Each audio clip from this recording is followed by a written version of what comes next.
Bristol Community College, Mathematics with Dan Avedikian, Math 060, Topics in Developmental Mathematics, Section 2.8, Problem 23. This is Section 2.8, Problem 23. It says add 2/5 and 2/7. So to add, I like to write the fractions vertically, especially if I have to find the common denominator. So I will write 2/5, then beneath it 2/7, and make it a plus.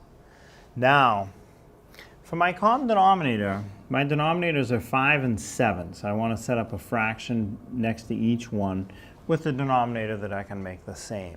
So when I have to do this, I take the larger denominator, in this case it's 7, and see if the other denominator, in this case 5, will divide in evenly. It will not. So next I'll take the larger denominator, double it. If I double 7, I get 14. Will 5 divide into 14 evenly? It will not. Next, triple it. So if I triple the 7, it's 21. Will 5 divide into 21 evenly? No, it will not. So next, take it, the larger denominator, quadruple it. So times 4. 7 times 4 is 28.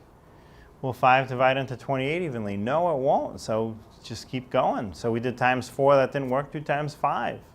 7 times 5 is 35. Now, will the other denominator 5 divide into 35 evenly? It will. So we did finally get it.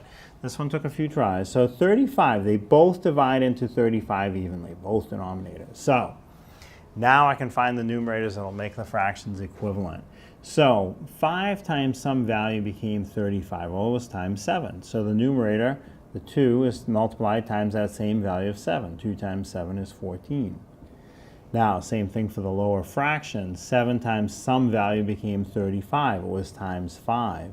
So the numerator gets multiplied times that same value, in this case times 5. We're going to have the numerator of 2 times 5. 2 times 5 is 10.